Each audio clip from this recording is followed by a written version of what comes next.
Bem-vindos aqui ao nosso encontro promovido pela Faculdade Nova Roma. Então, dentro de mais alguns instantes, vamos começar a nossa apresentação, mas eu quero já dar as boas-vindas a todas e todos. É um prazer recebê-los e acolhê-los aqui em nossa faculdade. Boa noite.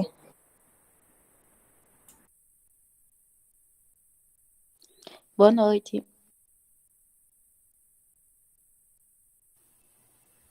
Boa noite, Marcelo. Como Rebeca já disse,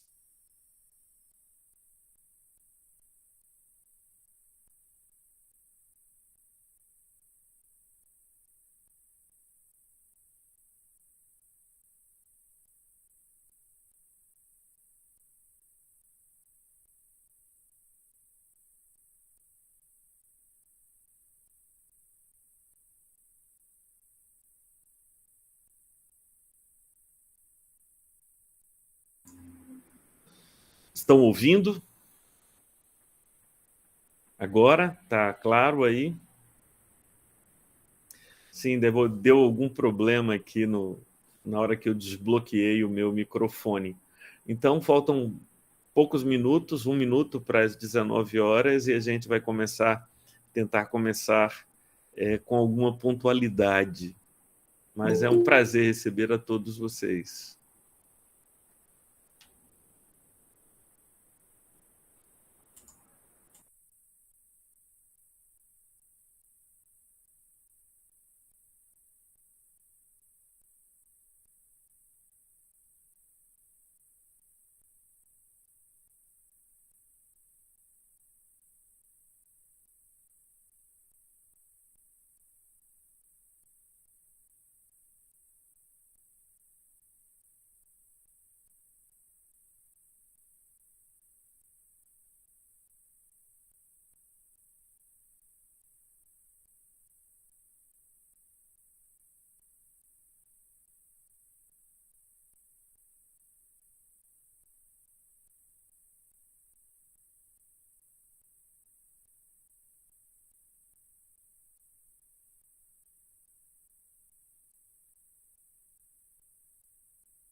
Algumas pessoas não receberam o link para ingressar na sala e a gente está tentando solucionar isso.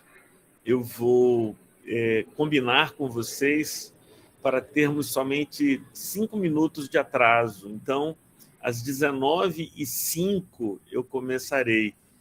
E eu peço desculpas, porque ainda estamos com pessoas recebendo o link de acesso.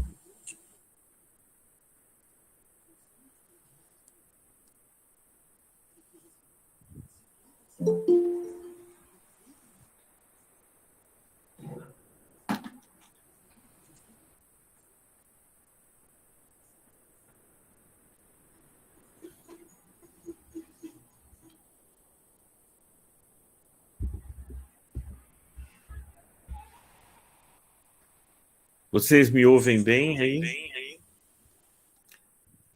Sim. Eu vou pedir a todos para fecharem os microfones, senão a gente fica com retorno aqui. Então, por favor, todos fechem seus microfones.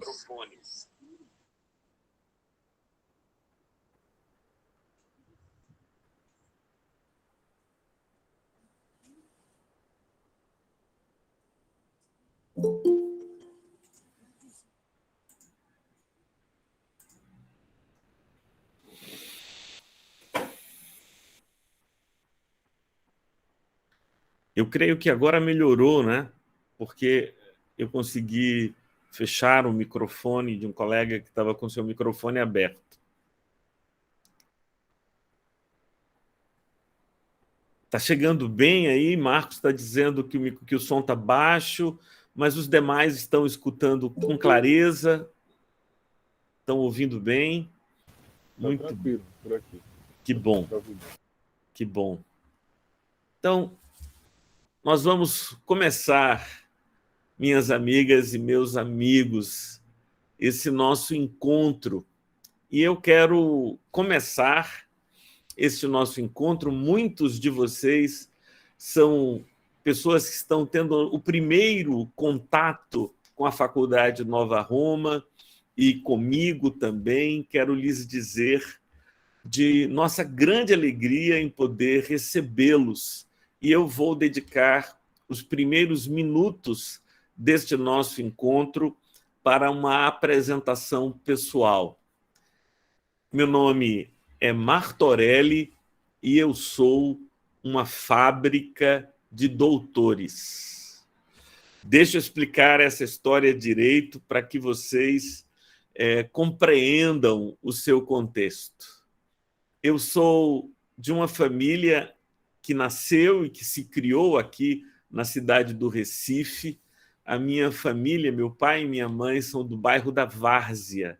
E eu mesmo nasci no bairro da Várzea, meu irmão mais velho, Hélio, também nasceu lá no bairro da Várzea. E uma família muito simples, humilde. E quando eu tinha mais ou menos 1 ano de idade, nós nos mudamos para uma casa que meu pai adquiriu na Vila do Ipsepe. Então, eu e meus irmãos crescemos na Vila do Ipsepe. E meu pai era policial civil, minha mãe era dona de casa, nunca trabalhou fora de casa, dedicou toda a vida a educar seus 4 filhos. Eu sou o segundo destes filhos. Então, nós tivemos uma educação que tinha uma preocupação imensa na formação acadêmica, educacional, os estudos, porque meu pai era de uma origem protestante. Os pais dele eram congregacionais e, numa comunidade protestante, a leitura da Bíblia, o conhecimento, o desenvolvimento intelectual era muito importante. Mas meu pai não tinha recursos para colocarmos em boas escolas, em escolas caras, então todos nós estudamos em colégios de bairro e tal, mas meu pai colocou a ideia de que todos nós deveríamos ir para a escola técnica quando tivéssemos terminado aquilo hoje que chamamos de ensino fundamental, fazer um ensino médio numa escola boa, pública e que pudesse dar uma boa formação. Assim, eu e meus irmãos fomos para a escola técnica, estudamos, e quando eu terminei o curso de eletrotécnica, que foi o curso que eu fiz na escola técnica, eu, como era natural, entrei no curso de engenharia. Mas desde o período da escola técnica eu tinha me envolvido com a evangelização de estudantes. Eu tinha crescido na igreja e tinha um desejo muito grande de que as pessoas conhecessem o evangelho. Eu tinha me envolvido com a evangelização e no segundo ano do curso de engenharia eu deixei o curso de engenharia e fui fazer teologia, para a tristeza de minha mãe, que preferia ter um filho engenheiro do que um filho pastor. Então eu fui para fazer o curso de teologia, fiz o curso de teologia no Seminário Presbiteriano do Norte, no bairro da Madalena. Depois eu fiz o mestrado em teologia na Universidade Presbiteriana Mackenzie, em São Paulo, e tive aquela oportunidade que foi fazer o doutorado em teologia em uma universidade prestigiada dos Estados Unidos, que é a Universidade Presbiteriana de Princeton, em New Jersey. E eu fiquei todo animado para ir para lá, para fazer o meu doutorado, quando meus irmãos, o meu irmão mais velho, Hélio, e o meu irmão caçula, Renato, ambos advogados, me chamaram e disseram: Martorelli, rapaz, que ideia é essa de você fazer doutorado em teologia, cara? Você devia repensar isso e voltar àquela tua antiga ideia de ser advogado, porque eu tinha tido a ideia de ser advogado quando eu era criança, no início da adolescência, e assim eu desisti da ideia de fazer o doutorado em teologia e ingressei aos 33 anos na Faculdade de Direito. Isso eu digo para muitos de vocês que podem estar se sentindo assim: rapaz, será que fazer o curso de Direito a essa altura do campeonato? Pois é, eu entrei no curso de Direito, para começar o curso de Direito eu tinha 33 anos.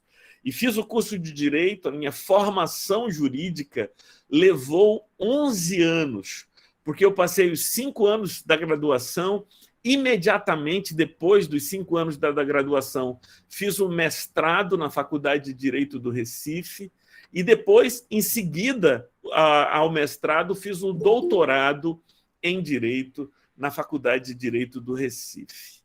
E tenho sido professor universitário de várias disciplinas. Muitos dos que estão conosco nesta noite foram meus alunos em diversas faculdades e estão conosco hoje. Martorelli, e esse negócio da fábrica de doutores? É que meu pai, durante toda a vida, como eu lhes disse, ele foi policial civil. E todas as vezes que alguém ia até a delegacia, e ele era comissário de polícia, e alguém se dirigia a ele dizendo: doutor Hélio, e doutor Hélio ele dizia sempre: não, eu não sou doutor, eu não sou delegado de polícia, pode me chamar de seu Hélio e tal. E ele meio que ficou constrangido a vida toda de dizer às pessoas que não era formado, que não tinha um curso superior, ele não era o doutor Hélio, ele era o comissário de polícia, seu Hélio, e ele guardou isso no coração, até que aconteceu a formatura de meu irmão mais velho, Hélio, também na Faculdade de Direito do Recife. Como era costume, e ainda é em alguns lugares, meu irmão entrou, quando foi chamado, na colação de grau, acompanhado de minha mãe. E você sabe como é que é isso, né? Colação de grau, aquela coisa meio chata, todo mundo que entra é aplaudido, aquela coisa meio solene. Quando o meu irmão foi chamado e alguém disse Hélio Lúcio Dantas da Silva, e todo mundo aplaudiu, eu também aplaudi, mas meu pai não. Meu pai ficou de pé e com a mão direita segurou o saco escrotal e gritou: Fábrica de doutor! e soltou um palavrão daqueles, como não era costume dele. Gritou: fábrica de doutor. Ele não era doutor, ele era uma fábrica de doutores. Pois foi mesmo. Seu Hélio, pela graça de Deus, viu todos os filhos formados, e todas as vezes que um de nós nos formávamos e recebíamos a colação de grau, diploma, o mesmo gesto era feito por ele. Ele ficava de pé e gritava: fábrica de doutores. Seu Hélio faleceu e a primeira de minhas sobrinhas a se formar foi Heloísa, que está aqui conosco, é uma das pessoas que está assistindo a esta minha apresentação. E ela entrou no auditório, ela também formou-se pela Faculdade de Direito do Recife, e quando ela entrou no auditório, na companhia de meu irmão mais velho, Hélio, eu e meu irmão caçula, Renato, que estávamos sentados lá no auditório, nos colocamos de pé e gritamos no mesmo gesto de seu Hélio: fábrica de doutores. A palavra doutor aqui não tem o sentido técnico de alguém que cursou o doutorado. Tem o sentido mais lato de alguém que conseguiu o sonho de cumprir e de realizar o curso superior. Mais do que isso, encontrou na formação de um curso superior um modo de transformar a sua história pessoal e a história da sua família. A minha família é um exemplo de que é possível, através dos estudos dedicados, mudar o rumo de nossas vidas. Hélio, meu irmão mais velho, é o procurador-geral da Assembleia Legislativa do Estado de Pernambuco hoje. A nossa vida foi transformada pelos concursos, pelos estudos e pelo esforço que meu pai e minha mãe fizeram. Todos nós, de alguma forma, terminamos sendo professores. E, ao ser professor, é assim que eu me sinto, efetivamente, como alguém que, na linguagem simples de meu pai, fábrica de doutores, contribui para a formação pessoal, profissional, acadêmica de alguém, não apenas para passar informações, mas para transformar a sua vida para crescimento pessoal, para enriquecimento, para dar um novo status social à sua família. E a minha expectativa neste nosso encontro, no curso de férias promovido pela Faculdade Nova Roma, é que este encontro possa ter uma utilidade prática na sua vida, que você possa efetivamente utilizar as informações que nós vamos compartilhar, os dados, as experiências, para aplicando-as na sua vida profissional, em sua vida pessoal, nos negócios, até mesmo na academia, você possa alcançar seus objetivos, alcançar seus propósitos e, de fato, realizar essa transformação. O tema desta palestra é oratória e iniciação à retórica. Como estruturar e apresentar falas convincentes e persuasivas. Então, esse será o tema que iremos trabalhar, e eu agradeço a todos o carinho e o fato de estarem conosco aqui para essa jornada que empreenderemos. Eu pensei em estruturar o nosso encontro basicamente da seguinte maneira: eu vou falar sobre a importância da comunicação oral, a diferença entre oratória e retórica, elementos constitutivos de uma apresentação. Depois eu vou falar do quadrilátero retórico e, finalmente, como corrigir erros comuns na atividade da fala. É bom sempre ter um copo d'água para ir molhando a garganta enquanto você fala.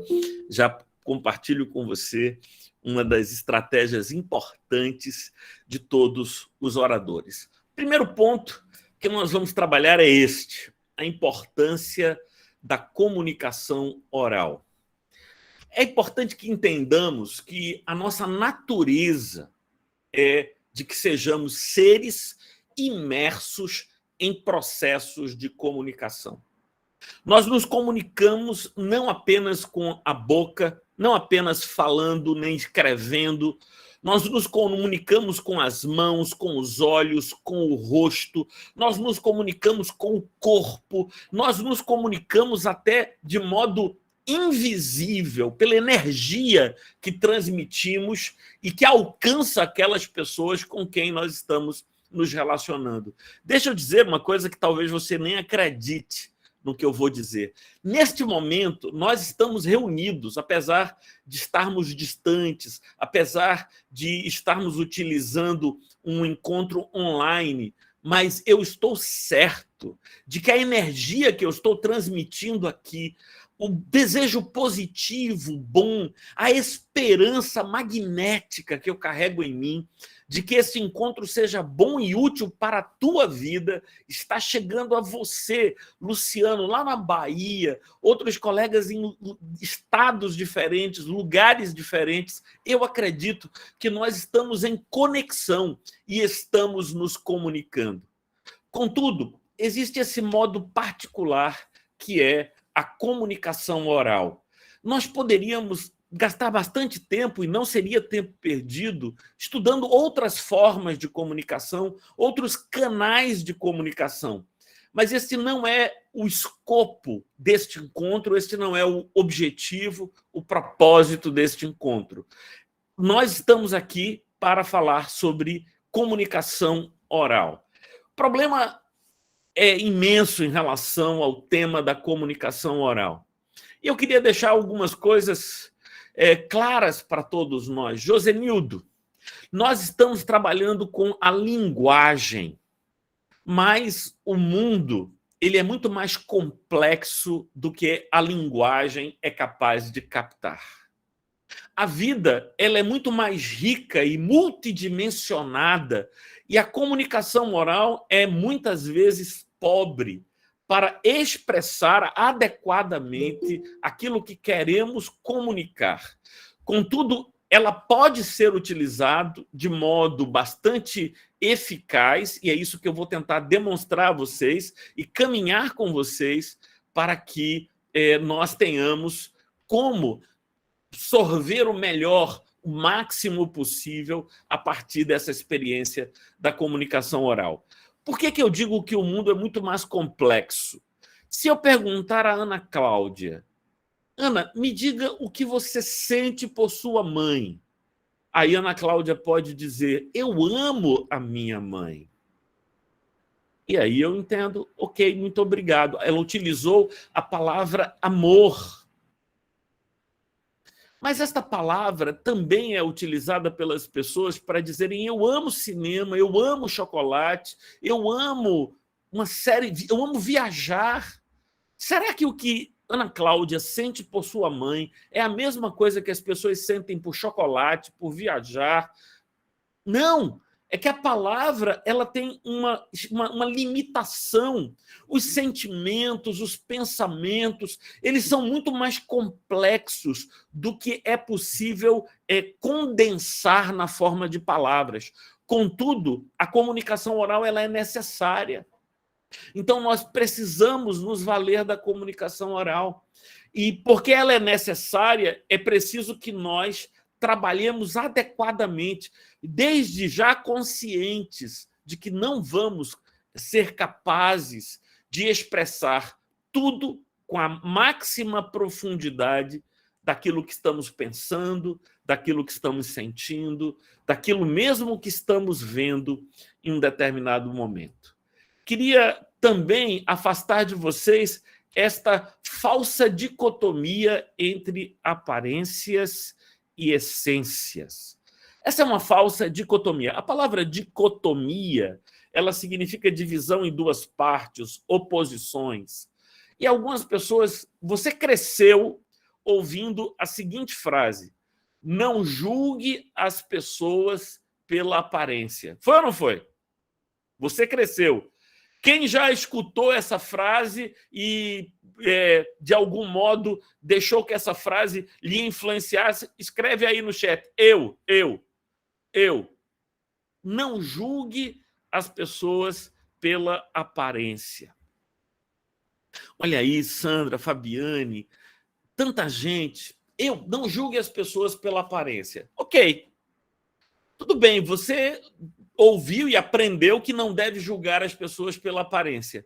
Bom, se você não julga as pessoas pela aparência, você julga pelo quê? Ou seja, qual é o critério que você utiliza para julgar, para avaliar as pessoas, para pesar as pessoas com quem você convive? Porque se não é pela aparência, é pela essência. Mas você sabe qual é a essência das pessoas? Será que uma pessoa que conheceu a outra durante uma conversa de 2 ou 3 horas é capaz de não julgá-la pela aparência? Não, eu vou mais longe. Será que uma pessoa que convive com alguém durante 2, 3 anos, será que uma pessoa que convive por 20, 30 anos com alguém alcançou a essência desse ser? A minha resposta categórica é não. Nós não somos capazes de conhecer a essência das outras pessoas por uma razão muito simples. Se fôssemos capazes de conhecer a essência, sendo a essência imutável, nós nunca nos decepcionaríamos com elas. E por que você se decepciona com uma pessoa com quem você convive há tantos anos? Porque eu me decepciono comigo, que convivo comigo há 53 anos. É porque o que eu conheço de mim é o que eu tenho manifestado ao longo do tempo. Preste atenção no que eu estou dizendo. A falsa dicotomia entre aparências e essências se deve ao fato de que nós só conhecemos aparências. Gessione, a palavra aparência, manifestação, em grego é phainomeno. Então, nós só conhecemos o fenômeno, a manifestação. Então, não tenho contato com a essência, eu só tenho contato com a manifestação, com o fenômeno do ser, não é com o acidente do ser, com aquilo que se manifesta, aquilo que está posto diante de mim. Então, minha amiga e meu amigo, deixa eu dizer a você com todas as letras, sim, você será julgada e julgado pela aparência. Você julga as pessoas pela aparência. Você conhece as pessoas e depois de algum tempo conhece camadas mais profundas de sua aparência, mas nunca a essência. É mais ou menos como descascar um repolho, entende? Por baixo daquela folha mais superficial existem outras e outras camadas de folhas mais profundas.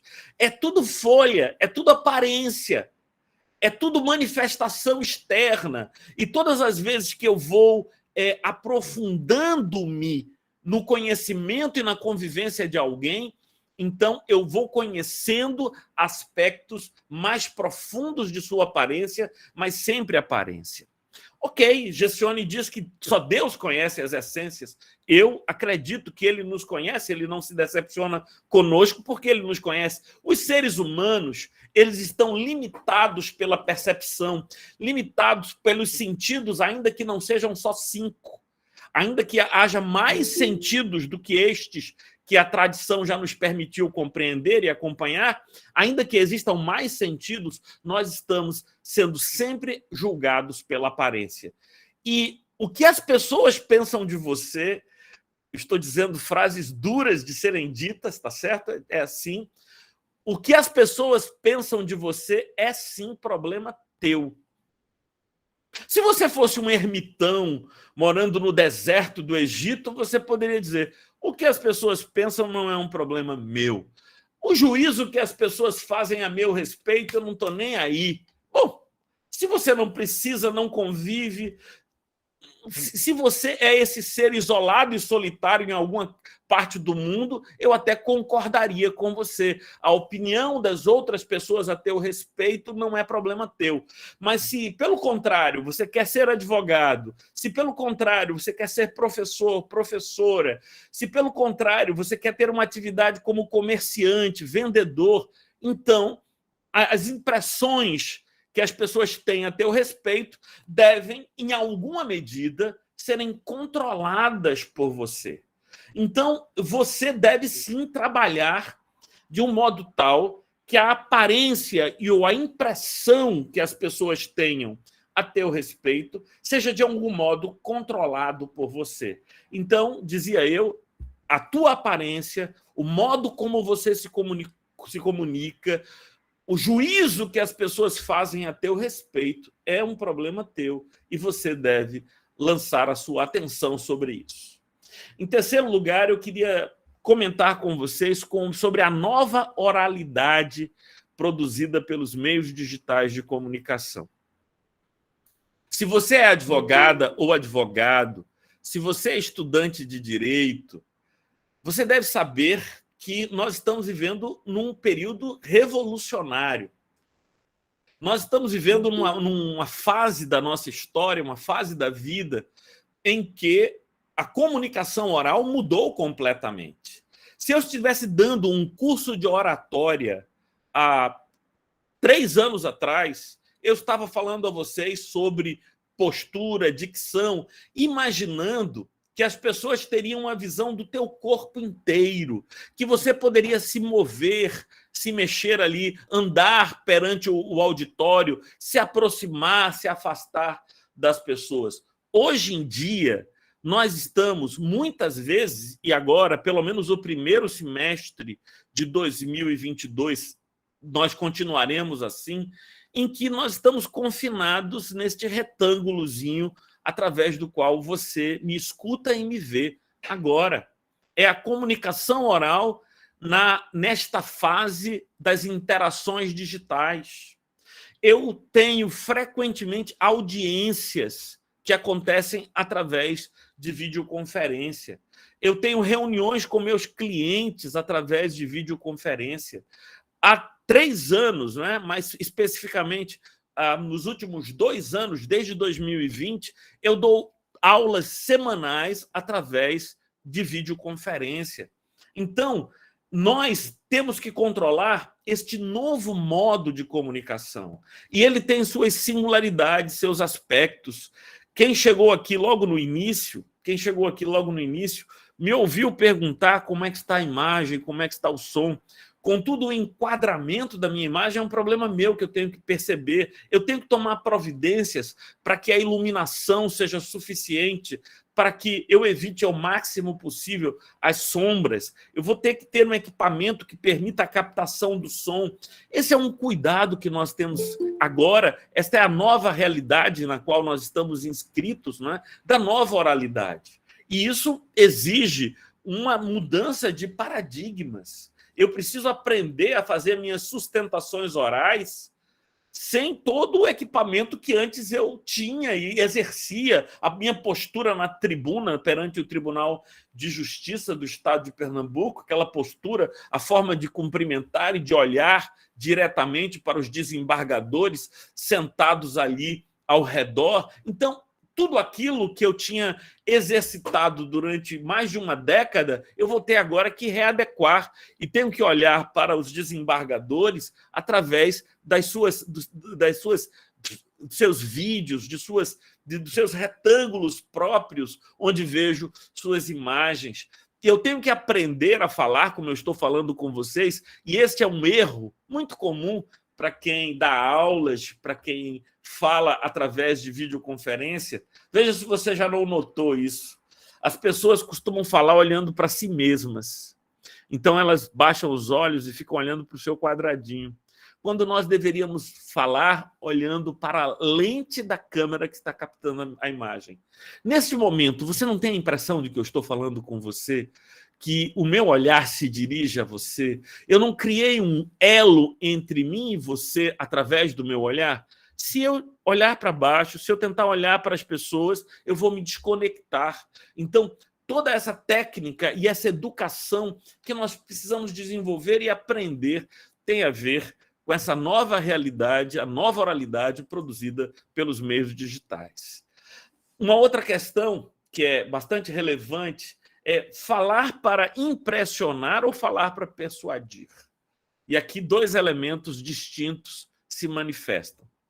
A diferença entre oratória e retórica. Por favor, eu não trouxe esses conceitos porque eu quero disponibilizar esse vídeo para que depois vocês possam assistir novamente, assim como eu vou disponibilizar esse PowerPoint para que todos aqueles que queiram acompanhar e possam até agora, neste momento, prestar mais atenção ao que eu estou dizendo do que tomar notas ou qualquer coisa assim. Mas observem, a oratória é a arte de bem falar. A oratória tem a ver com técnicas de comunicação adequadas. A oratória é a estética da fala. Ela é muito importante, mas ela é apenas um lado da fala.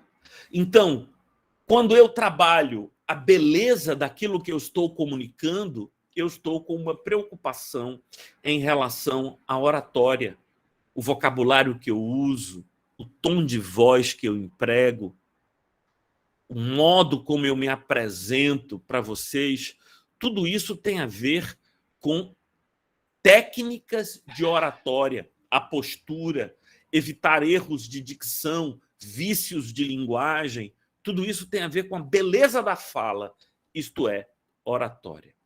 Contudo, eu sou advogado e advogado criminalista. Muitos dos que estão inscritos neste curso, nesta aula, nesta palestra sobre o tema oratória e iniciação à retórica, também estão seguindo pela carreira jurídica. Outras pessoas estão trabalhando na área de negócios. Outras pessoas são professores. Outras pessoas, queridos amigos aqui, também são religiosos. Nós não queremos falar bem apenas. Queremos persuadir o nosso ouvinte. E a persuasão não é uma questão da oratória. A persuasão é o resultado da adequada utilização das ferramentas retóricas. Retórica é a arte de convencer e persuadir. É completamente diferente da oratória. Você pode ter conhecido pessoas que até não falavam tão bem, mas que, ouvindo-as, você acreditava que elas estavam com a razão e se comportava do modo como elas esperavam que você se comportasse. Deixa eu fazer uma diferença entre o que é convencimento e persuasão. Convencer é fazer alguém crer naquilo que você diz. Isso é muito importante, porque se você, de fato, levou uma pessoa a acreditar ser verdade aquilo que você diz, então esta pessoa passará a se comportar de acordo com aquilo que você propôs a ela. Persuasão não carrega a ideia de que a pessoa precise acreditar ser verdade aquilo que você diz. A persuasão tem a ver com o comportamento. Alguém é persuadido quando se comporta do modo que nós esperamos que ele se comporte. Deixa eu te dar um exemplo disso que eu estou dizendo. Helder, você está escrevendo alegações finais por memoriais e você entrega essas alegações finais ao juiz.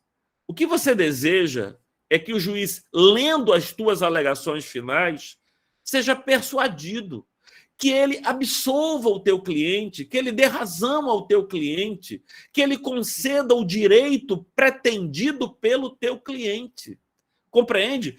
Isto aqui não tem a ver com oralidade, não tem a ver com oratória, tem a ver com persuasão, tem a ver com fazer alguém se comportar do modo que eu espero que ele se comporte. Um vendedor, ele persuadiu o seu cliente quando ele fecha a compra. Um advogado persuadiu o tribunal quando este decide do modo esperado por ele. Um professor persuadiu os seus alunos quando fez com que eles estudassem ou se dedicassem aos estudos para ampliar o seu conhecimento. Um reverendo persuadiu a sua plateia quando essa efetivamente se quebranta, se convence de seu erro e muda a sua forma de viver, adequa a sua forma de viver a um outro modelo superior e melhor apresentado na prédica, na homilia. Espero ter ficado clara a diferença entre oratória e retórica. E aqui eu tenho um pesar a lhes falar. a maioria dos cursos que estão aí no comércio e que você pode fazer tanto online quanto presencial são cursos de oratória. Eu não conheço, nunca vi. Se alguém já viu aqui, por favor, assinale aí no chat. Eu conheço alguém em algum lugar que oferece curso de retórica. Alguém conhece curso de retórica? Eu estudei retórica na pós-graduação, na faculdade de Direito. Eu tive o privilégio de estudar com o maior pesquisador de retórica do Brasil, Dr. João Maurício Adeodato, foi meu professor. E eu fiz o meu mestrado em retórica e o meu doutorado em homilética. Mas os grandes pesquisadores de retórica, por exemplo, o professor Tércio Sampaio Ferraz Júnior, que é uma grande autoridade em retórica, Tércio e João Maurício, alunos de Fivec, um grande professor alemão, todos eles estão encerrados, estão voltados para a academia. Eu não conheço cursos de retórica voltados para aqueles que exercitam no seu dia a dia a tarefa de convencer e persuadir. Eu creio que esta é uma lacuna importante que eu modestamente pretendo preencher. Eu estou decidido a oferecer um curso de retórica. E aqui alguns colegas meus da Faculdade de Filosofia estão presentes aqui. Sim, porque quando eu tinha 51 anos, eu decidi começar o meu bacharelado em filosofia. O meu bacharelado em filosofia. Eu tenho vontade de aprender, eu quero não apenas conhecer, eu quero utilizar o conhecimento e instrumentalizar esse conhecimento para exercer a minha atividade profissional mais eficazmente e também ajudar aqueles que estão crescendo, que se aproximam de mim, querendo aurir algum conhecimento, algum crescimento transformador para as suas vidas. E o que é que a retórica trabalha? A retórica trabalha em 3 áreas essenciais. A retórica trabalha para produzir convencimento e persuasão. Trabalha a lógica, daí um pé na filosofia, e alguns colegas da Faculdade de Filosofia estão aqui, um pé na psicologia, na questão de como pensa, de como funciona um processo de decisão. Essa é uma questão trabalhada pela psicologia. Então, a retórica tem um pé na filosofia, tem um pé na psicologia e tem um pé, se a gente está falando de retórica jurídica, um pé no direito. E eu quero unir essas 3 áreas para a gente trabalhar a questão da retórica. E a retórica, ela utiliza 3 dimensões da compreensão. Isto não está na minha apresentação, eu queria que você guardasse aí. E não está, eu vou explicar por que não está. E a gente tem pouco tempo, né? E a minha intenção é estar com vocês aqui por 1h30. Essa palestra irá aproximadamente até às 20h30. Então, eu queria que você guardasse. A retórica, ela, ao trabalhar a lógica, ela trabalha a razão. Então, uma primeira dimensão da retórica é a lógica, é o logos. A palavra logos, uma palavra grega, que significa razão, também significa palavra, né? A razão formulada de modo linguístico. Em segundo lugar, a retórica trabalha com o pathos. A palavra pathos tem a ver com sentimento, tem a ver com algo que eu sinto. Por exemplo, a palavra simpático é quando o teu sentimento se aproxima de mim. Antipático é quando o teu sentimento se torna avesso a mim. E empático é quando o meu sentimento entra no teu sentimento e nós temos um só sentimento. Não é lindo? Todas vêm da palavra pathos, palavra grega, simpatia, antipatia e empatia. Porque o sentimento das pessoas podem se aproximar ou se afastar, dependendo da relação que se estabelece entre as pessoas. A palavra pathos também significa sofrimento, né? E, por exemplo, daí da palavra latina passion, de onde vem a palavra em português paixão. A primeira dimensão, então, da retórica é a dimensão lógica, a segunda dimensão é a dimensão patética, dos sentimentos, e a terceira dimensão da retórica é a dimensão do ethos. Tenha por ethos a ideia de autoridade. A ideia de autoridade. Autoridade tem a ver com a credibilidade de quem fala. Tem a ver com a força do pensamento decorrente de ser o falante aquele indivíduo que ele é. Então, essas três dimensões são muito importantes. Eu não posso descuidar da razão, da lógica, do logos. Eu não posso descuidar do sentimento, porque eu não gostaria que você estivesse aqui comigo e dissesse, mas que coisa chata. Que papo chato. Ora, se você chegou à conclusão que o nosso papo é chato, que isso não tem a ver com você, isso não te toca, é porque na dimensão do pathos a gente não criou um elo. Eu não consegui alcançar você do ponto de vista do pathos.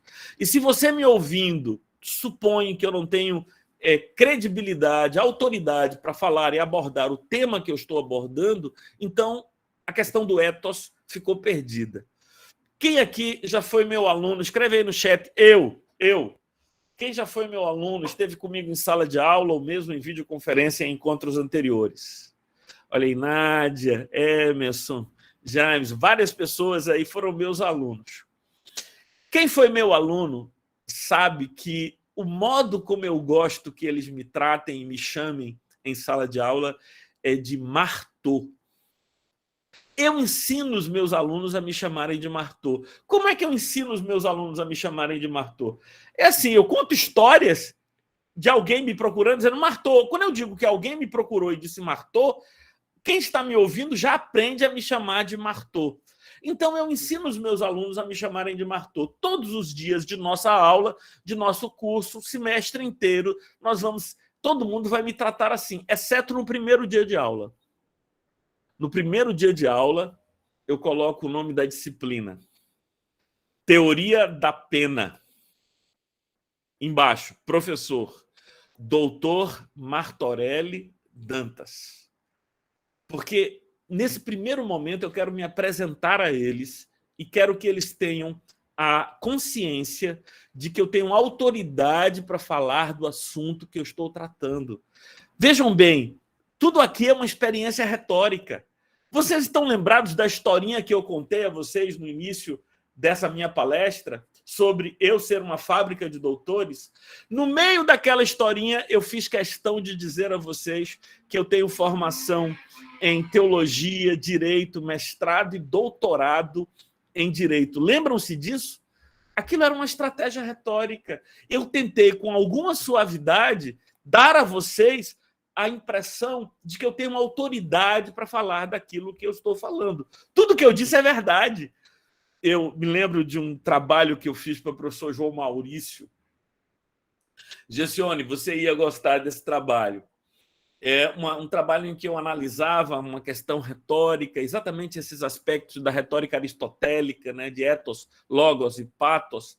E eu fiz um trabalho inteiro e, na conclusão, para mostrar como eu tinha compreendido o lugar dos aspectos retóricos, eu mostrei que, na minha fala, durante o trabalho, aqui eu utilizei o logos, aqui eu utilizei o ethos, aqui eu utilizei o pathos. Então, ele ficou tão impressionado com aquilo, ele ficou que me convidou a participar na publicação de um livro sobre a retórica aristotélica, e eu tive o privilégio de ser o autor de um dos capítulos do livro, coordenado pelo professor João Maurício, em que eu abordo exatamente esses três elementos da retórica de Aristóteles. Então, vamos lá. Queria colocar para vocês esse último aspecto, a diferença entre convencimento e persuasão. Acho que nós passamos por isso. Muito bem, eu sei que muitos de vocês estão aqui preocupados com elementos da oratória. Então, a gente começa com oratória. A chamada para esse curso foi oratória e iniciação à retórica. Por que eu disse iniciação à retórica? Porque as coisas que eu já disse acerca da retórica são importantes, mas nós vamos ter um outro curso, um outro momento para aprofundar os elementos argumentativos, lógicos, psicológicos que levam à persuasão e ao convencimento. Vamos entrar aqui na questão da beleza da fala. É o primeiro dos elementos do quadrilátero retórico. O quadrilátero retórico trabalha a beleza da fala, a pertinência temática, a lógica argumentativa, não é? E as estratégias de persuasão. Quando a gente trata de beleza, né? Beleza é muito importante. A beleza é muito importante. A beleza do que se diz, a beleza do que se faz, tudo é muito importante. Não menospreze a beleza, nem Vinícius aqui dizia isso, né? As feias que me perdoem, mas beleza é fundamental. Mas a beleza no sentido de que é ela que nos aproxima, é a beleza que nos atrai. Hoje de manhã eu estava lendo Schopenhauer, e Schopenhauer fazendo uma crítica à filosofia de Kant, exatamente porque dizendo que Kant perdeu a dimensão estética, faltava a compreensão de Kant da dimensão estética no processo de conhecimento, né? E Schopenhauer vai defender que é através da arte que se vai encontrar a plena transformação do ser. Eu acho isso extremamente importante. Quando eu era bem jovem, devia ter lá uns 14 anos, e aqui esses são conselhos que já não funcionam, né, para essa geração tão diferente da minha geração, né? Mas quando eu tinha uns 14 anos, uns 13, 14 anos, eu aprendi 10 poemas de Vinícius para uso profissional. Como é, Martô? Sim. 10 poemas de Vinícius para uso profissional. Você tinha 14 anos, 13 anos, como é que era esse uso profissional? Bom, não era bem profissional, era uso prático, era um uso prático. Então, eu estava conversando com uma amiga lá na escola técnica e tal, e tinha interesses. E aí eu olhava para ela e no meio da conversa saía um sorriso. Eu ria assim, e ela, está rindo de quê? Porque não tinha nenhum motivo para rir. Eu disse, não, é bobagem minha, deixa para lá. E eu tinha que contar com a curiosidade da moça, né? Não, é que eu estava conversando com você e eu lembrei de um poema de Vinícius, mas não tem nada a ver, mas não, pode continuar falando, é coisa da minha cabeça. E aí ela, você estava conversando comigo e lembrou de um poema de Vinícius? Que papo é esse? Não, agora você vai dizer que poema é esse que você lembrou. E aí eu dizia, estava conversando com você e lembrei de um poema que diz assim: ó minha amada, que olhos os teus, quantos saveiros, quantos navios, quantos naufrágios nos olhos teus. Ó minha amada, que olhos os teus, se Deus houvera, fizera os Deus, pois não os fizera quem não soubera que há muitas eras nos olhos teus. Ó minha amada, de olhos ateus, cria esperança nos olhos meus, de ver um dia a luz mendiga da poesia nos olhos teus. Ó minha amada, que olhos os teus. Bom, diz... Então era uma poesia, e daí o papo já ficava mais próximo. Então, é isso que eu tenho dito, a beleza da fala, ela importa.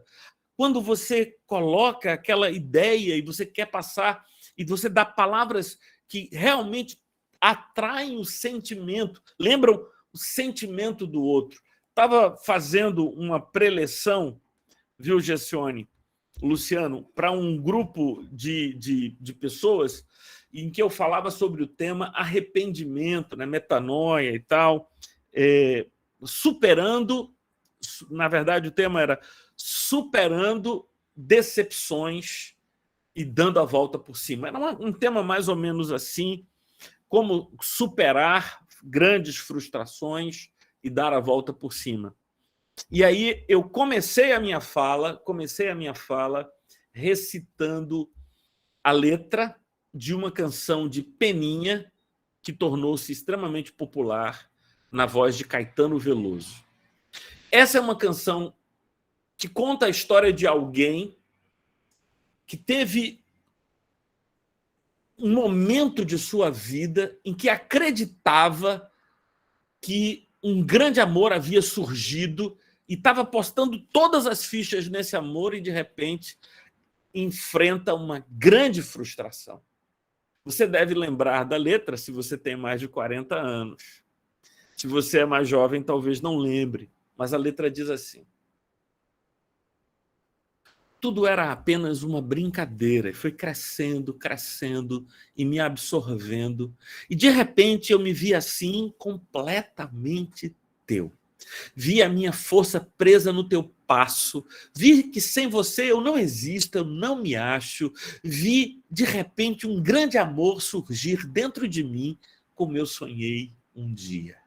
Quando o meu mundo era mais mundo e todo mundo admitia uma mudança muito estranha, mais pureza, mais calma, mais alegria no meu jeito de me dar, quando a canção se fez mais forte, mais sentida, quando a poesia realmente fez folia em minha vida, você veio me falar dessa paixão inesperada por outra pessoa. Pum! A bolha explodiu na minha cara. Como assim? Nesse momento da minha vida, que decepção, que frustração. Mas a parte que eu gosto mais da canção é a segunda estrofe, que diz: mas não tem revolta não, eu só quero é que você se encontre. Ter saudade até que é bom. É melhor do que caminhar vazio, e a esperança é um dom que eu tenho em mim. Eu tenho, sim. Não tem desespero, não. Você me ensinou milhões de coisas. Eu tenho um sonho em minhas mãos. Amanhã será um novo dia. E certamente eu vou ser mais feliz. Mudou tudo, né?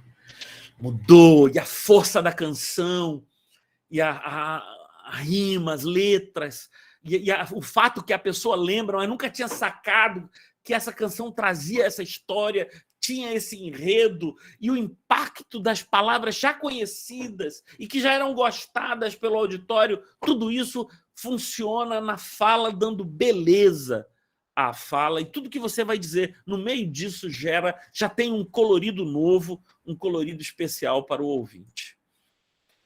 Para que nós alcancemos isto, é preciso tomar cuidado em 5 diferentes aspectos. O primeiro aspecto, que é extremamente importante, que todos nós temos que cuidar, diz a respeito à tua apresentação pessoal. Veja, eu estou sozinho aqui no meu escritório, mas eu fiz questão de colocar um terno, de ficar aqui, de dar um jeitinho aí no cabelo, que já não são muitos, mas estão bem organizados, para que eu pudesse ter uma apresentação adequada, porque eu estou me comunicando com vocês. Então, eu quero que vocês tenham uma impressão, na medida do possível, boa a meu respeito. Então, isso passa por limpeza, cuidados estéticos, porque não imaginem que dá para separar a pessoa que você vê e o que ela fala. É só muito tempo depois, quando essa pessoa já tem muita credibilidade, que a sua aparência vai importar menos do que o conteúdo da sua fala. Então, tenha cuidado com a sua apresentação pessoal. A clareza na pronúncia. E muita gente me pergunta: Martorelli, como eu posso aprender a pronunciar bem as palavras? Como eu posso aprender? Como é que eu vou desenvolver essa capacidade de expressar as palavras com clareza, com contundência? Eu não sei se vocês sabiam, mas no passado, isso já na antiguidade grega, os oradores eram treinados a falar com pedras na boca. Eles colocavam pedras e, mesmo tendo pedras na boca, eles eram obrigados a pronunciar as palavras de modo claro. Ou seja, é preciso treinar. Não estou dizendo a você para colocar pedras na boca e começar a falar, mas eu recomendo a você que treine pronúncia. Exercite esse aspecto tão importante, que é o aspecto da pronúncia. Como fazer isso? Em casa, pegando bons livros e lendo em voz alta. Quando eu falo de improviso, eu estou falando de improviso agora, é mais difícil articular as ideias e garantir que as palavras sejam expressas de modo claro e expedito. Mas quando eu estou lendo um livro, eu sou capaz de ter mais segurança. Eu posso pegar um texto e lê-lo. E se um texto é bom e eu respeito a sinalização, as vírgulas, os pontos, assim eu posso treinar, falar com fluência e clareza. Leia bons livros em voz alta. E se você tiver um grupo, e é importante isso, a gente vai montar um grupo de oratória e retórica no Recife. Vamos criar a Escola de Retórica do Recife. Esse é um sonho que eu tenho no meu coração. A Escola de Retórica para treinar, exercitar a nossa capacidade de comunicar adequadamente, de convencer e persuadir. Então, exercício. Ler bons livros em voz alta. Ler diante do espelho, para que você se veja, para que você veja a gesticulação, para que você possa se escutar. Hoje, todo telefone celular tem um gravador. Então, grava para você mesmo se ouvir e se julgar, ver o que você pode melhorar. A clareza da pronúncia é extremamente importante. A fluidez na exposição, um terceiro aspecto importante. O que é fluidez? Fluidez é você evitar vícios, evitar gaguejar excessivamente. Sabe o que é que acontece na mente da gente quando a gente começa a gaguejar? É que nós não sabemos ainda qual é a palavra correta que nós queremos utilizar. E algumas pessoas, infelizmente, Luciano, acabam substituindo o silêncio por expressões sem sentido e significado. Todos vocês já ouviram aqueles oradores que dizem o que é que isso quer dizer? O que é que o cara está escolhendo a palavra e fica por que não cala a boca? Por que não cala a boca? Fica em silêncio, pensa, escolhe a palavra. Se você já ouviu um orador oriental, eles são mestres nisso. Eles escolhem as palavras em silêncio. Então, a fluidez de um orador oriental é diferente de um ocidental, que é diferente já na Europa e no Brasil. Uma das coisas mais impressionantes que eu vi na Alemanha, por exemplo, é as pessoas irem para a sala de aula. Isso acontece na Universidade de Heidelberg, onde eu estive, o pessoal falando, lendo, os professores dando aula lendo. Eles enviaram por e-mail, um dia antes, o texto que eles lerão em sala de aula. E aí você me pergunta, Martorelli, se ele mandou o texto e ele na sala de aula vai ler o texto, só isso, que sentido faz eu ir para a aula? Bom, você quer ver o professor lendo aquele texto que ele te mandou e você quer também a possibilidade de ter 20 ou 30 minutos depois da leitura que ele fará para fazer perguntas. Então, e a pergunta de colegas e tal, isso é muito importante. Mas na Europa, ninguém tem problema em fazer uma aula de 1 hora e meia lendo o seu texto. Aqui no Brasil, e principalmente no Nordeste do Brasil, que tem uma cultura de repente, se alguém chegar aqui para dizer, olha, eu vou fazer uma palestra e começar a ler, todos vocês vão ficar entediados e pensando, esse cara não conhece, se ele conhecesse, ele falaria de improviso. Uma coisa não tem nada a ver com a outra, né? Uma coisa não tem nada a ver com a outra. Na verdade, as pessoas têm culturas, e essas culturas diferentes. Aqui, para aprender a falar de improviso, como eu estou falando, com a fluidez que eu estou falando, aqui você precisa de experiência, e olha esse detalhe, Ana Cláudia, crescer o seu vocabulário, aumentar o vocabulário. Porque você não deve se repetir, porque esteticamente é feio você dizer a mesma palavra o tempo todo, você precisa trocar as palavras, e agora eu posso substituir feio por inadequado, inconveniente, estranho. Então, eu tenho um acervo de possibilidades, de palavras que eu posso utilizar, todas elas adequadas a esse contexto. Então, quanto mais vocabulário eu tiver e quanto maior for o meu domínio do significado dessas palavras, maior será a fluidez. Quer ver um outro elemento que as pessoas não dão o valor devido? conhecimento acerca da gramática, conjugações verbais, concordância nominal. Muitas pessoas gaguejam porque não sabem como se conjuga o verbo naquela situação. E aí começam a gaguejar. Não sabem como fazer a concordância. Minha amiga, meu amigo, como é importante saber fazer adequadamente a utilização da palavra. Eu já disse a vocês, é possível convencer e persuadir sem ter uma boa oratória? É possível, mas o objetivo da gente não é este. O objetivo da gente é ter uma boa oratória e, simultaneamente, ter a capacidade de persuasão e convencimento que sejam adequadas. Então, vamos aqui, deixa eu dar um exemplo a vocês.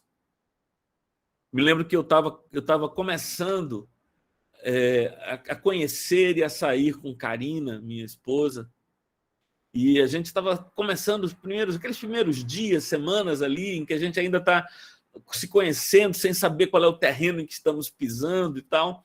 E era um sábado à tardinha, assim, ela me manda uma mensagem no celular e diz: olha, a gente vai sair hoje à noite, que tal a gente sair, se encontrar hoje à noite? E aí eu disse: não estou afim de sair, eu estou querendo ficar em casa, hoje eu não estou afim de sair. E ela mandou essa resposta para mim: pena que você não quer sair, não está animado para sair de casa, porque eu estou certa que se você vir as marcas que o sol deixou em mim na manhã de hoje, se animará. Eu li aquilo ali e fiquei impressionado. Como é que é? Ela está conjugando o verbo ver na forma subjuntiva. Se você vir, eu fiquei interessado pelas marcas que o sol deixara, mas também muito interessado pelo se você vir. Não é verdade? Então, o uso das palavras e o uso correto das conjugações vão facilitar a tua fluidez, te dará segurança na hora de comunicar. Então, é muito importante que nós leiamos bons livros para que a gente possa aumentar o nosso vocabulário. Quem foi meu aluno aqui e me ouviu na primeira aula mandar fazer o mealheiro de palavras? Diga aí, eu ouvi a história do mealheiro de palavras. Olha aí, Nádia está dizendo, olha, eu aí, ó, mealheiro de palavras. O que é o mealheiro de palavras? Eu tenho dito aos meus alunos sempre isso: nós somos profissionais das palavras. Então, nós temos que colecionar as palavras, como qualquer profissional, um mecânico coleciona chaves, como um cirurgião coleciona instrumentos de cirurgia, um bisturi, equipamentos para cirurgia. Eu sou um profissional da palavra, eu utilizo palavras, então eu preciso colecioná-las, ter palavras que outras pessoas não têm, para compartilhar com elas e utilizar nas minhas falas com elas. E assim a gente cresce o vocabulário e ganha em beleza. Vou dar um exemplo a vocês. A maioria das pessoas conhece a palavra inacessível. Inacessível é aquilo que não pode ser alcançado. Mas há uma outra palavra que poucas pessoas conhecem e eu gosto de utilizá-la, e quando eu compartilho com as pessoas, elas aprendem e ficam impressionadas e amam essa palavra e amealham esta palavra. Que palavra é essa? Imarcessível. Imarcessível, com M de Maria. Imarcessível. O que é que significa imarcessível? Imarcessível é aquilo que não murcha, aquilo que não perde a seiva, que não perde o vigor com o tempo. Que a nossa amizade seja imarcessível. Não é legal? Diferente, é estranho. E há outras palavras que só ganham força se você souber o seu significado. Tem uma palavra que pouca gente sabe, era utilizada muito antigamente, mas hoje poucas pessoas conhecem. Vocês sabem o significado da palavra amiúde? Amiúde. Alguém lembra aí? É fácil consultar, né? Vai no celular e escreve amiúde. A expressão amiúde significa frequentemente, tá certo? Então, algo que é feito a miúde significa frequentemente. Se você souber que o significado da palavra a miúde significa frequentemente, então este poema ganha outro sentido e outra dimensão. Amo-te tanto, meu amor. Não cante o humano coração com mais verdade. Amo-te como amigo e como amante numa sempre diversa realidade. Amo-te a fim de um calmo amor prestante e te amo além, presente na saudade. Amo-te, enfim, com grande liberdade dentro da eternidade e a cada instante. Amo-te como um bicho simplesmente, num desejo sem mistério e sem virtude, um desejo maciço e permanente. E de te amar assim, muito e a miúde, é que um dia, em teu corpo, de repente, hei de morrer de amar mais do que pude. Saber o que significa a miúde faz toda a diferença, não? E de te amar assim, muito e a miúde, é que um dia, em teu corpo, de repente, hei de morrer de amar mais do que pude. Conhecer, ter um vocabulário rico, amealhar não apenas palavras, seus significados, conhecer as conjugações, exercitar, aprender sobre isso. Pega os verbos mais complicados, estuda esses verbos para ter segurança na hora que for empregá-los. Por exemplo, o pessoal de direito, muitos de vocês são da área jurídica, né? Quantos de nós vamos ter dificuldade para falar do verbo vigiar, a vigência da norma? Né? Qual é vai vigir até quando? Né? E como é que se conjuga, como é que se trabalha esses verbos e os erros que a gente pode cometer? São expressões que nós precisamos assimilar. Muito bem. Fluidez na exposição, riqueza de vocabulário, já comentei sobre isso. A sensibilidade das imagens usadas, então já dei exemplos sobre isso. Vamos falar da pertinência temática. Quando você vai fazer a sua apresentação, você tem que deixar claro que o assunto que você vai abordar é um assunto que é importante para quem escuta. Não é importante para você, é importante para o seu ouvinte. O primeiro tópico dessa apresentação foi a importância da comunicação oral. Eu queria que vocês me ouvissem durante 1h30, que é o tempo que vai durar esta apresentação, e tivessem certeza de que isso que eu vou apresentar a vocês é importante para a vida de vocês, porque vocês vão ter a obrigação de se comunicar, de apresentar ideias, e você carrega o desejo de convencer ou persuadir as pessoas a se comportarem do modo que você espera que elas se comportem. Então, quando você for escolher o tema e for apresentar o tema ao auditório, ao público, seja ele quem for, sejam 2 ou 3 pessoas, seja um público maior, então é importante que você seja capaz de expor que aquilo que você estará tratando, aquilo que você está abordando é importante para o teu ouvinte. Que esse tema é atual, é presente. Então, vejam, eu estou servindo de exemplo daquilo que eu estou lhes ensinando. Um dos pontos que eu coloquei, um dos iniciais, não foi, Ana Cláudia? Foi a questão da comunicação, da nova oratória decorrente dos meios digitais de teleconferência e de comunicação. Veja, eu não apenas disse que era importante, mas disse também que aquilo que eu estou dizendo é atual e é atualíssimo, porque todos nós somos demandados a interagir através de instrumentos como esse que nós estamos agora utilizando. A pertinência temática tem a ver também com as fontes que você utiliza, a força daquilo que você diz, e eu vou voltar o tempo todo a isso, o argumento de autoridade. Isso é muito importante para o direito, mas é importante em todas as áreas. Luciano, também o pregador, ele utiliza elementos de autoridade, referindo-se ao texto bíblico, né? Chamando o texto bíblico, o autor bíblico, como fonte daquilo que ele está comunicando. Esse é um argumento de autoridade. O argumento de autoridade dos teólogos, da tradição da igreja. Para nós, juristas, o argumento de autoridade, uma das coisas que lhes disse é que eu fui aluno de João Maurício Deodato, de Técio Sampaio Ferraz Júnior, e eles foram alunos de Fivek, que é um dos autores que eu apresento no curso de retórica.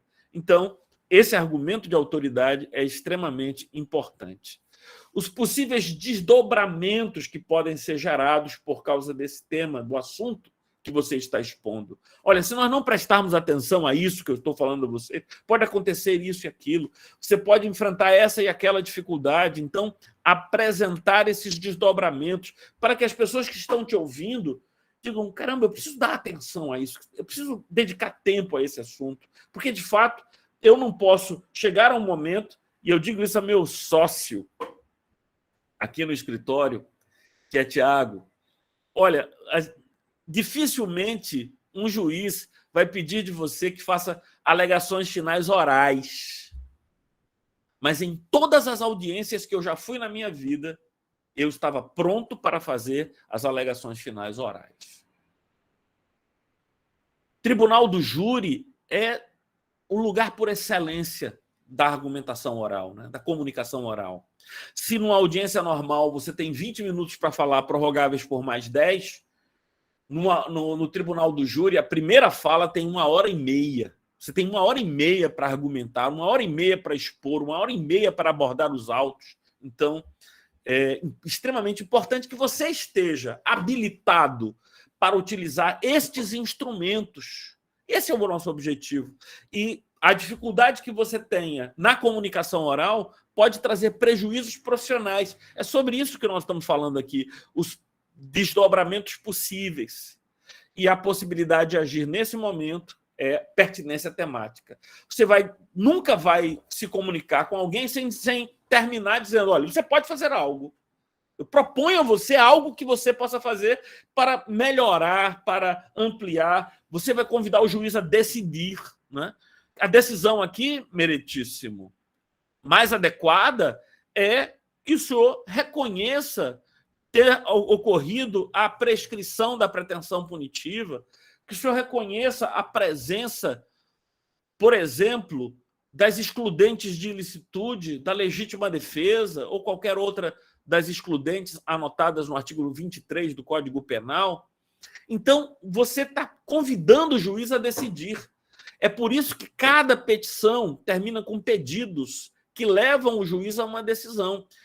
Atender ou não atender os teus pedidos. Esse pedido é exatamente o momento em que vai ser verificada a tua capacidade de convencimento e persuasão. Se o teu pedido foi atendido, você atingiu o teu objetivo. E eu costumo dizer o seguinte, em direito, gol é decisão favorável. Falar bem, falar bonito, não é o propósito do direito. O propósito do direito, o telos do direito, o objetivo do direito, é alcançar uma decisão favorável. Aquela decisão que nem sempre precisa ser de absolvição. Eu tenho clientes que são réus confessos. Eu não espero que eles sejam absolvidos. O que eu espero é que eles tenham a melhor sentença, a sentença que atenda às suas expectativas legais, que são apresentadas, expostas em minhas peças processuais e nas minhas falas durante a audiência. Vou passar aqui pela lógica argumentativa e principalmente 5 dimensões, a argumentação dedutiva, que é a mais importante, que é aquela que mais a gente utiliza, parte-se da ideia geral, da verdade geral para particular. Por exemplo, da norma geral, conta-se os fatos e busca-se a aplicação da norma aos fatos. Isso é argumentação dedutiva. A argumentação indutiva, menos frequente no direito, mas possível também, em que eu analiso exemplos concretos e quero fazer uma verdade geral. Então, na dedutiva, eu parto do geral para o específico. Na indutiva, eu parto de uma argumentação a partir dos específicos. Eu digo, por exemplo, que determinados fatos aconteceram, ficou provado que ele era inocente aqui, ele era inocente aqui. Então, conclui-se que a sua inocência deve ser reconhecida. Argumentação por analogia, quando eu comparo situações, esperando que o juiz reconheça, muito presente no modelo do common law, né? Reconheça que se é verdade para essa situação, deve ser verdade também para essa que eu estou apresentando. Num curso de retórica, eu abordo cada uma dessas lógicas argumentativas. A argumentação com base na autoridade. Então, quando eu cito a jurisprudência, por exemplo, é pacificado pelo Supremo Tribunal Federal o entendimento que, veja o argumento da autoridade, o Supremo Tribunal Federal, o excelso pretório, a Corte Suprema de nosso Poder Judiciário já entendeu essa matéria, e aí eu utilizo o argumento de autoridade. Quando eu cito autores de envergadura, eu estou também voltando ao argumento de autoridade. Outra forma é através do silogismo, premissa maior, premissa menor e conclusão. O exemplo que vocês estão cansados de ouvir todo homem é mortal, Sócrates é homem, logo Sócrates é mortal. Esse é o silogismo, uma premissa maior, uma premissa menor e a conclusão. Fato gerador no direito tributário é uma questão de silogismo. Todo indivíduo que entrar no território nacional com um produto importado deve pagar o competente imposto de importação. Beltrano entrou no território nacional com um produto importado. Conclui-se que ele deve pagar o imposto de importação. Esse é o silogismo aplicado ao direito. E uma forma muito comum, menos no direito, mas comum em várias áreas, que é a argumentação por considerandos, né? Então, o poder administrativo utiliza isso com frequência, considerando isto. Então, essas considerações desenham o panorama geral da realidade e leva a uma conclusão ou uma decisão. Então, frequentemente, as sentenças têm essa estrutura de pensamento. Beleza. Agora, vamos fazer alguns comentários sobre persuasão. Eu acho muito legal, a gente está caminhando aqui na nossa conversa. Eu planejei 1h30 de apresentação, agora são 20 horas e 20 minutos, faltam 10 minutos para a gente terminar, e eu acho que a gente vai conseguir fazer todo o nosso percurso tranquilamente e ainda abrir para algumas perguntas que eventualmente possam surgir, e aí eu deixei aí 10 ou 20 minutos para depois de 1h30 para eventuais perguntas. Vamos lá. A gente persuade pela compreensão que a ação é correta e necessária. Você mostrou à pessoa que aquele comportamento que você espera que ela tome, esse é o comportamento correto, e a ação é a ação necessária para aquele momento. Então, o tempo todo você está argumentando para encurralar o teu ouvinte, para que ele não tenha outra alternativa senão concordar com você e agir do modo que você espera que esse alguém haja. Pela compreensão de que é preciso fazer algo a respeito urgentemente. Não apenas a decisão é necessária, não apenas a decisão é correta, mas ela deve ser tomada agora. Esse é um tópico muito importante. Eu queria, neste momento, apresentar 3 livros a vocês, para mim, que tratam exatamente sobre esse tema. O primeiro livro é esse, As Armas da Persuasão. Não é um livro jurídico, é um livro que trabalha... Muita gente trabalha em administração de empresas, em negócios e tal. É do Robert Cialdini, As Armas da Persuasão. Então, eu tenho uma aula inteira sobre as armas da persuasão. Um dos melhores trabalhos da década de... Olha, gente, esse livro é da década de 30, mas tem um grande valor. É o livro que mais me ajudou depois da Bíblia. E olha que isso é importante, né? Depois da Bíblia, o livro que mais me ajudou a viver foi Como Fazer Amigos e Influenciar Pessoas, de Dale Carnegie. Esse outro livro do Dale Carnegie, Como Falar em Público e Influenciar Pessoas no Mundo dos Negócios, Dale Carnegie. Esse é outro tema, um outro assunto importante nessa dinâmica da persuasão. E o livro que redefiniu a retórica no momento contemporâneo, esse tratado de A Nova Retórica de Sean Perelman. A Nova Retórica, Tratado da Argumentação, A Nova Retórica de Sean Perelman. Esses 3 livros me parecem extremamente pertinentes. Eu vou colocá-los na nossa bibliografia e a gente tem que trabalhar porque tem a ver com convencimento, tem a ver com aproximação, com tocar o coração do nosso interlocutor. Seja ele o juiz, seja ele uma pessoa a quem queremos convencer. Pela compreensão de que quem fala tem autoridade para dizer o que diz. Mais uma vez, o argumento de autoridade, voltando aqui, o argumento de autoridade, pela solidariedade, simpatia e empatia com aquele que fala, a gente tem que criar essa solidariedade. E, por fim, pelo senso de oportunidade. Esse é um momento, então você desenvolve um senso de oportunidade. Se eu deixar passar, eu posso não poder mudar esse cenário no futuro. Chegamos ao quinto e último momento desta minha palestra. Veja, o curso de férias é o conjunto de palestras que você tem acesso durante esta semana em a Faculdade Nova Roma. Isso não é um curso sobre oratória e retórica, não é? Mas é uma palestra que aborda esse tema. Aqui a gente vai tentar corrigir alguns erros comuns. Deixa eu dizê-los. Na apresentação pessoal, há um princípio.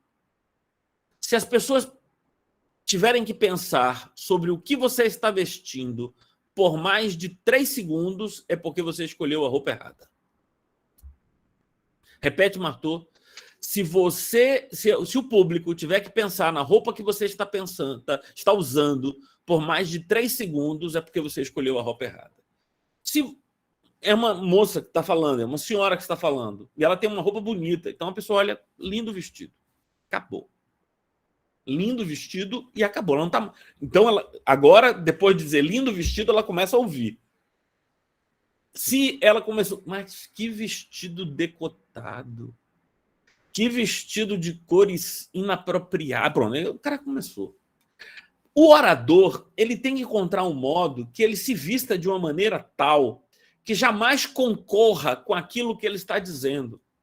Quem aqui já teve a ocasião de ouvir um orador e ele estava com o zíper da calça aberto? Ninguém escuta o orador. Se a gravata estiver torta, ninguém escuta o orador, porque o cara fica pensando, rapaz, ninguém disse esse cara que esse zíper está aberto, que a gravata está torta. Isso concorre. Então, cuidado com a sua apresentação pessoal, para que sua apresentação pessoal não concorra com aquilo que você quer dizer. Um outro exemplo, né? Uma roupa puída, uma roupa rasgada, uma apresentação assim, limpa, tem que ser sempre limpa, em boas condições, para que você possa se apresentar e nem pelo exagero, nem por qualquer outra razão, as pessoas pensem mais no que você está vestindo ou na maquiagem que você está usando do que naquilo que você está falando. A questão da postura. A postura é muito importante. Quando a gente está utilizando um momento como esse, veja o meu enquadramento agora. Vejam o enquadramento. Vejam que a minha tela não está aparecendo, eu não estou lá no topo da tela. Nada do meu corpo está sendo cortado, a não ser o que eu quero que seja cortado. Eu busquei o melhor enquadramento, a minha gesticulação está sendo visível, eu tenho uma postura física que nem é assim, não estou pendendo para nenhum lado. O tempo todo eu falei para vocês, eu estou aqui falando há 1h30, equilibrado, centrado, centralizado. Então, evitem.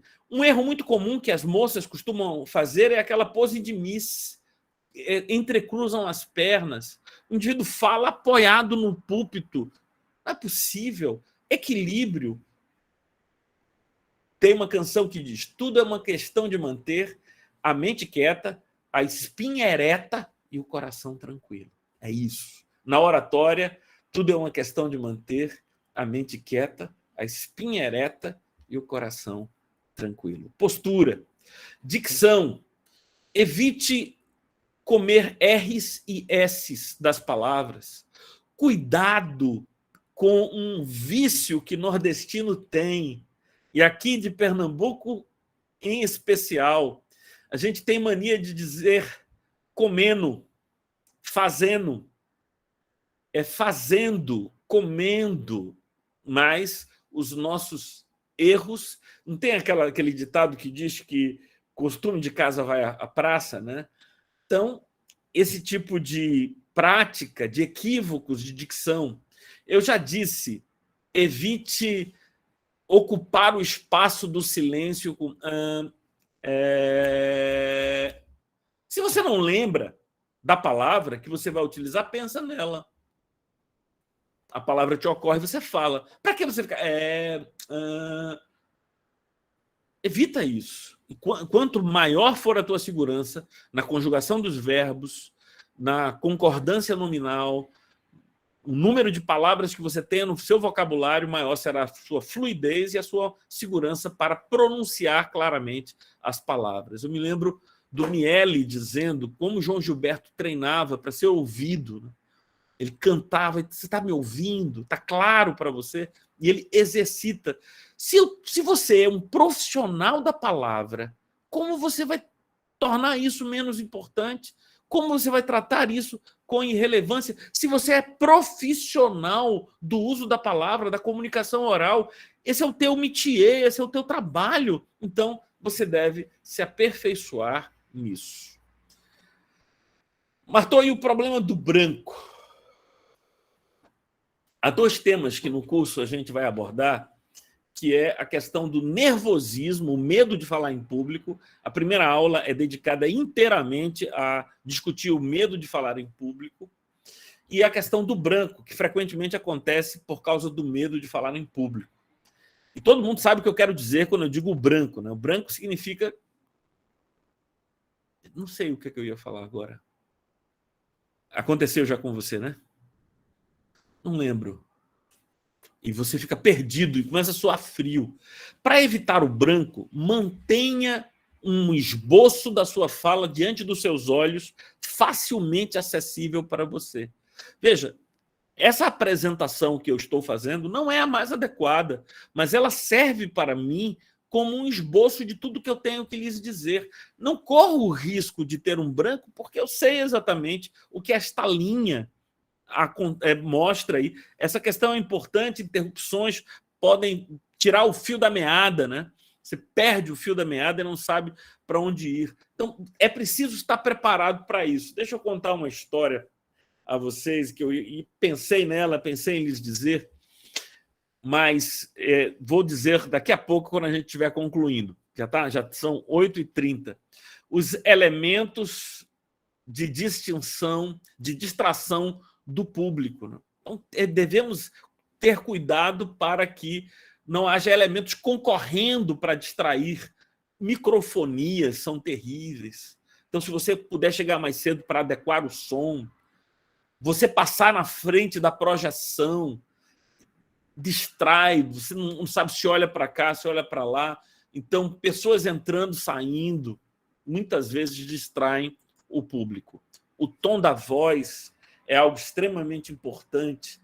Vocês viram que durante a apresentação dessa noite, às vezes eu falei mais baixo, às vezes levantei a voz, mudei o tom, quis trabalhar. A palavra monótono é uma palavra que vem de um só tom. Se o indivíduo só tem um tom, a sua apresentação será monótona. Fala sem emoção. O indivíduo fala, mas parece que ele não acredita naquilo que ele está dizendo. E, nestes casos, a tendência, de fato, é que as pessoas também não acreditem ou tratem de modo irrelevante aquilo que ele está dizendo. Estava eu numa palestra sobre arrependimento. Palavra grega metanoia. Metanoia significa mudança de mente. Literalmente, nous é forma de pensar, meta é uma transformação para cima, para melhor. Quando a gente fala de metamorfose, morfos é forma, metamorfos é uma forma superior. Então, uma lagarta, ele se transforma em borboleta. Forma borboleta é morfos, é uma forma melhor do que a da lagarta. Então, a gente pode dizer que houve uma metamorfose. Morfos é forma. A metanoia, em nous, por exemplo, que aparecem em expressões como paranoia, que é um pensamento ao lado do outro, em conflito, mas metanoia é ter um padrão de pensamento, um patamar superior. Veja o que é que me aconteceu. Eu estava falando sobre isso, sobre mudança de patamar, mudança de consciência, e para exemplificar isso, era um auditório de aproximadamente 400 jovens, estava falando para eles sobre esse tema. para exemplificar, eu peguei uma cadeira de plástico, e subi em cima dessa cadeira. E dizendo, eu estava em um patamar de consciência e agora estou num outro patamar. E vejo as coisas que via na dimensão anterior de modo diferente, neste novo patamar que eu estou. Então, eu utilizei esse recurso de subir em cima da cadeira para exemplificar àqueles jovens o que era a experiência do arrependimento ou da metanoia. Só que para descer da cadeira, eu podia ter colocado um pezinho depois do outro do jeito que eu subi, né? Eu quis fazer uma descida apoteótica. Eu juntei os dois pezinhos assim e fui dar um pulinho para descer da cadeira. Quando eu fiz isso, para dar um pulinho para descer na cadeira, a cadeira abriu, ela se quebrou e eu caí com as pernas para cima.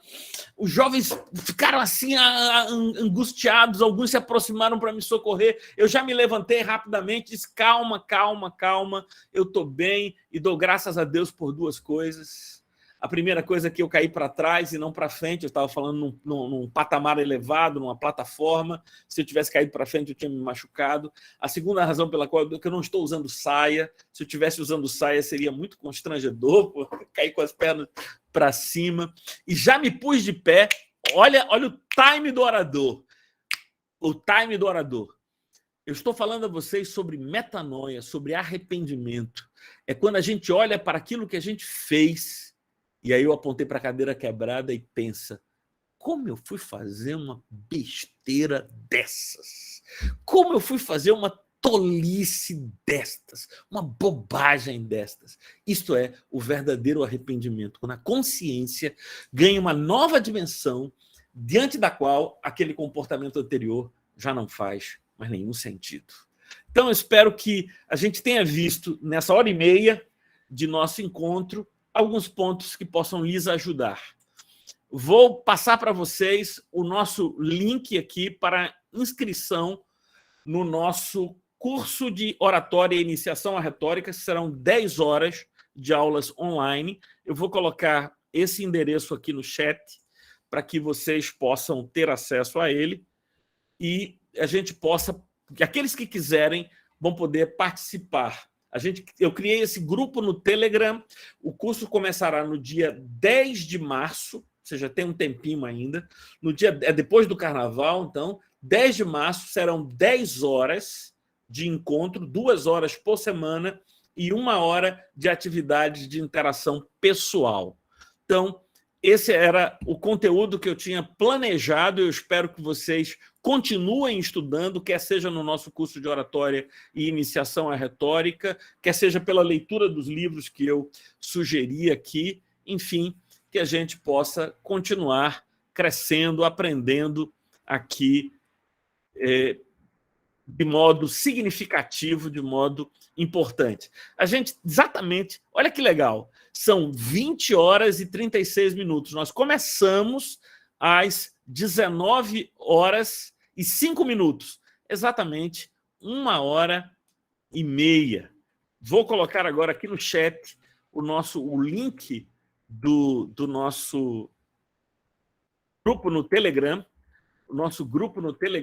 e eu quero abrir agora para perguntas, pessoal. Você que tem alguma pergunta, quer fazer, você pode, então, abrir o microfone ou mesmo colocar aqui no chat. Alguma pergunta, a gente vai ter 10 ou 15 minutos para essas perguntas. Lembrando que todos aqueles que quiserem o certificado, coloquem seus nomes completos no nosso chat. Se quiserem fazer alguma pergunta, estão à vontade para fazer agora. Legal, muita gente agradecendo. Que bom que... É meio corrido, né? Porque a minha experiência é que não adianta ter um período mais longo do que esse que a gente... Porque já não começa a fixar qualquer coisa, mas aqueles que tiverem interesse também podem solicitar na Nova Roma, que essa apresentação também estará disponível, será enviada para vocês. Então, também vou disponibilizar esta apresentação, conteúdo completo de tudo que eu disse aqui, para que vocês possam receber e ter. Alguém me perguntou, mas, professor, eu posso utilizar? Olha, quero que vocês utilizem. Ok, olha a pergunta aqui. Quais são os 3 melhores oradores no Brasil? aí eu teria que me fixar em áreas diferentes. Então, eu poderia falar de duas áreas, e aí a gente poderia pensar nessas duas áreas. Do ponto de vista jurídico, entre os juristas, os melhores oradores, na minha opinião, alguém já ouviu Kakai, que é um criminalista. Para mim, Kakai é um grande orador, um grande comunicador, advogado criminalista. Outro orador na área jurídica que sempre me impressiona é o ministro Luiz Roberto Barroso. Eu tenho gravações de Barroso advogado ainda no Supremo Tribunal Federal, também é um grande orador. E eu gosto muito do Sepúlveda Pertence, que está velhinho, já está, não sei se já faleceu, talvez, mas o Sepúlveda era extraordinário. Era extraordinário. Então, do ponto de vista dos juristas, eu diria que esses são os 3 melhores oradores que eu conheço. No ambiente religioso, eu poderia também apresentar grandes oradores, e eu diria que, como eu sou clérigo da Igreja Episcopal Anglicana do Brasil e sou pastor há mais de 30 anos, né? Então também tenho algum conhecimento. Como orador, sempre me impressionou o reverendo Caio Fábio, acho que o Ed Renekiewicz e o Ariovaldo Ramos. Esses são os 3 grandes oradores do Brasil. Entre os católicos, eu já ouvi prédicas, excelentes prédicas do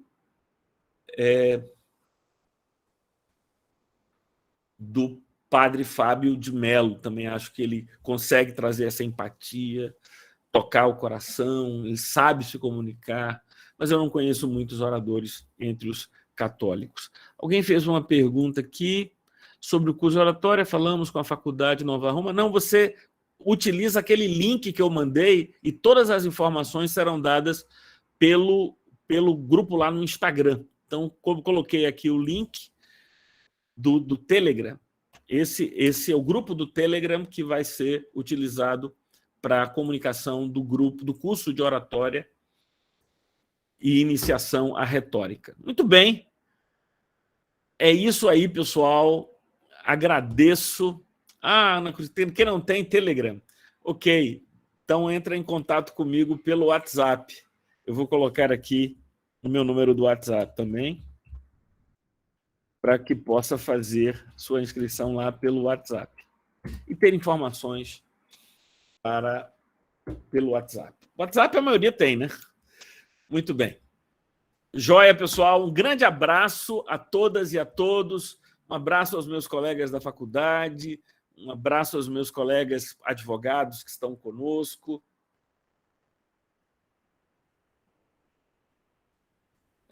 Deixa eu ver aqui.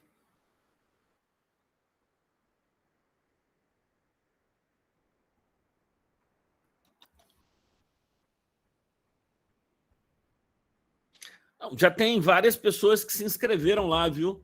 Tenta de novo lá, porque já várias pessoas entraram pelo link. Talvez algumas pessoas já entraram lá no grupo pelo link. Tenta de novo aí e vê se consegue. No Telegram. Muito bem, gente. Vamos ficar por aqui. Um grande abraço a todas e a todos. E a gente continua na jornada. Paz e bem a todas e todos.